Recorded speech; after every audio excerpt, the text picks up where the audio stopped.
বাঁশতলী ঘাট। এই ঘাটটি পার হলেই বরচুনা বাজার। ঘাটের এপারে দিনাজপুর জেলার বোচাগঞ্জ উপজেলা আর ওপারে ঠাকুরগাঁও জেলার পীরগঞ্জ উপজেলা। আর আমি বোচাগঞ্জের দক্ষিণ রনগা হয়ে ঘাট পার হয়ে বরচুনার বাজারে যাই ব্যবসার কাজে। এই জমিতে কিছুদিন আগে ভুট্টা আবাদ করা হয়েছিল, এখন কুমড়ার আবাদ হচ্ছে। 3-4 বছর আগে এই জমিতে তরমুজ আবাদ হয়েছিল।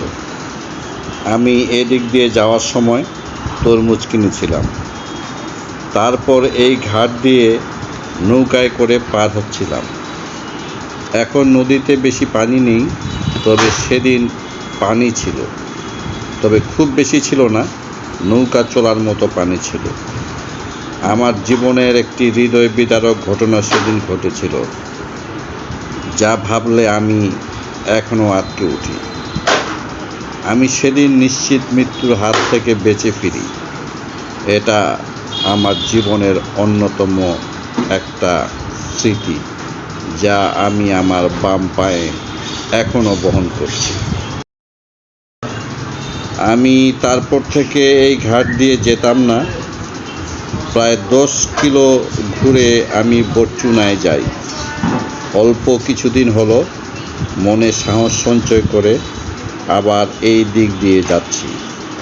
তারপরও নদীতে পানি নেই বলে, পানি বেশি মানে নৌকায় চড়ে কখনো আর পার হব না এই ঘাট দিয়ে মোটরসাইকেল নিয়ে। কী ছিল সেই দুর্ঘটনাটা, সেটা আমি আজকে আপনাদের বলবো। পানি কম, পাশের সাঁকোয় পারাপার চলছে। সেদিনও প্রায় 4 বছর পূর্বে এর চাইতে একটু বেশি পানি ছিল। নৌকা করে পার হতাম। পানি বেশি ছিল না, 2 সাইডে এই সাঁকো দেওয়া ছিল আর মাঝখানে একটু পানি ছিল, সেখানে আমরা নৌকা করে পার হতাম। তো আমিও সেদিন পার হচ্ছিলাম। বেশ কিছু ছেলে পেলে ছিল নৌকায়, যারা ওই যে দেখালাম তরমুজ খেতে, তরমুজ নিতে গেছিল। আর নদীর ওপারে বেশ কিছু ছেলে পেলে তরমুজ খেতে যাবে বলে অপেক্ষা করতেছিল নৌকাটা ঘাটে ভিড়ার। তো তখন এই যে হাঁসগুলো যেখানে আছে, সম্ভবত এইখান থেকে আমরা পার হচ্ছিলাম এবং ওই সোজা বরাবরে ঘাটটা ছিল।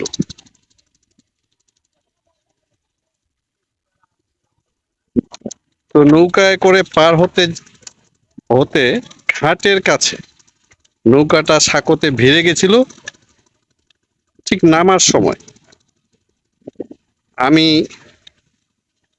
আমার এই মোটরসাইকেলটাই ছিল, এই মোটরসাইকেলটা স্টার্ট দিয়ে যখন আমি নৌকা থেকে নামতেছিলাম, তখন কি যে হলো, আমি হঠাৎ করে দেখলাম পানিতে পড়ে গেলাম। মাথায় ছিল এই হেলমেটটাই।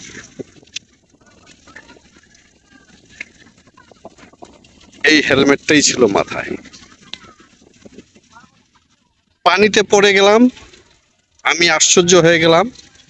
আমি জানি না মোটরসাইকেল কোথায়, তখন জীবন বাঁচা ফরজ। কিন্তু এই সাঁকোর বাঁশের মধ্যে আমার পা গুলো আটকে গেল, মাথাটা পড়ে গেল নিচে। পানি ছিল অল্প, খুব বেশি হলে 1 কোমর পানি হবে, কিন্তু পা গুলো আমার যখন এই বাঁশের সাঁকোর মধ্যে আটকে গেল, মাথাটা নিচে চলে গেল, তখন মনে হচ্ছিল আমি তো আর মাটি পাচ্ছিলাম না, কারণ পা তো আমার উপরে। যেহেতু পা উপরে, সেহেতু আমি নদীর পানিতে তলিয়ে যাচ্ছিলাম মাথাটার নিচের দিকে। যখন মাথাটা নিচের দিকে হেলমেটের ভিতর দিয়ে পানি ঢুকতেছে, আমার ওই মুহূর্তে যেটা মনে হচ্ছিল, সেটা মনে হচ্ছে কি ব্যাপার, আমি কি আজকে এখানে মারা যাব পানিতে ডুবে? কিন্তু এটা কেমন মৃত্যু, আমার এইটুকু জিনিস মনে আছে যে আমার মনে হচ্ছিল যে এটা আমার কেমন মৃত্যু, যে এত অল্প পানি, হয়তো কোমর সমান পানি, কিন্তু আমি এ, যেহেতু মাথাতে পা গুলো আমার সাঁকোতে আটকে গেছে, মাথাটা নিচে, তো এইখানে আমি এই অল্প পানিতে কেমনে মারা যাবো? আমি তো সাঁতার কাটতে পারি এবং আমি তো এই অল্প পানিতে তো ডুবে মরার কথা না। আমার মনে হচ্ছিল যে আমি আজকে এখানেই মারা যাব। আমি একসময় আমার হাতটা বের করলাম, দেখলাম, কারণ নৌকাটা তো ভেঙে গেছিল, সেটা হচ্ছে আহ, পাড়ের কাছেই, ওই পাশেও ছেলেপেলেরা ছিল দাঁড়িয়ে, তারাও দেখতেছিল বিষয়টা। আর নৌকায় যারা ছিল, আমি যখন হাতটা পানি থেকে উপরে তুললাম, দেখলাম যে একজন আমার হাতটা ধরে এমন ভাবে টান মারে নৌকায় তুললো। আর এই টান মারে নৌকায় তোলার কারণে আমার পায়ের হাঁটুটা হেঁচকে গেল এবং আমি নৌকায় পড়লাম। যাক, জীবনটা আমার বাঁচল। কিন্তু আমার পায়ের প্রচুর ব্যথা অনুভব করলাম। আমি দাঁড়াতে পারতেছিলাম না, বসতে পারতেছিলাম না। আমি অনেকক্ষণ অনেকক্ষণ নৌকায় বসেছিলাম। তারপর যখন একটু সম্বিত ফিরে পেলাম, দেখলাম যে আমার মোটরসাইকেলটা ওই পারে দাঁড় করানো।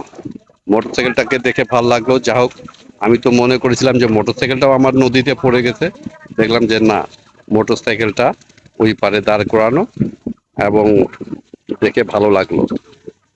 তারপর ধীরে ধীরে তারা আমাকে ধরাধরি করে মোটরসাইকেল সহ ওই পারে তুললো। তো এই যে মৃত্যুর যে একটা আহ ক্ষণ, এবং সেই ক্ষণের যে অনুভূতিটা, যে আমার মনে হয় যে আমি সেদিন মারা যাচ্ছি, সেদিন বেঁচে ফিরেছি, এই স্মৃতিটা আমার এখন আছে। এটা বাঁশতলী ঘাট। বাঁশতলী ঘাট, নদীর এপার থেকে কিছু দৃশ্য। তখন আমার দুর্ঘটনার সময় পারাপারটা হতো এইখান থেকে, ঠিক ওরা যে গোসল করতেছে, গোসল তো নাম সম্ভবত ঝিনুক কুড়াচ্ছে, এই জায়গা থেকে আসে এইখানে। এই যে মূর্তিটা দেখা যাচ্ছে, এইখানে ছিল ঘাটটা। আর আমি ঠিক আরেক ওই জায়গাতেই পড়েছিলাম। ফিরে আসা আমি অনেকদিন এই ঘাট দিয়ে আর যাইনি। তারপর মনে সাহস করলাম, কারণ এই প্রায় 10-12 কিলো দূরে দিয়ে ঘুরে আসতে হয়, কিন্তু আমাকে যেহেতু প্রতি সপ্তাহে আসতে হয়, তাই এই দিক দিয়ে শর্টকাট রাস্তা। আমি আবার যেহেতু বাসের সাঁকো, মোটরসাইকেলটা পার করে নিয়ে আসি। এই হইল আমার জীবনের অন্যতম, কি বলবো, কি স্মৃতি বলবো, দুঃখ, মানে জীবন মৃত্যুর সন্ধিক্ষণে মৃত্যুর হাত থেকে ফিরে আসার স্মৃতি বহনকারী বাঁশতলী ঘাট। এবং এই দিক দিয়েই পার হয়ে উপরে উঠতে হবে। তো আপনারা যারা ভিডিওটি দেখলেন, যদি ভিডিওটি ভালো লাগে তাহলে লাইক, কমেন্ট ও শেয়ার করবেন। যারা আমার এই চ্যানেলটি এখনো সাবস্ক্রাইব করেননি, তাদেরকে দ্রুত সাবস্ক্রাইব করার অনুরোধ করছি। আর যারা ইতিমধ্যে সাবস্ক্রাইব করেছেন, তাদেরকে জানাই প্রাণ ঢালা ভালোবাসা ও অভিনন্দন।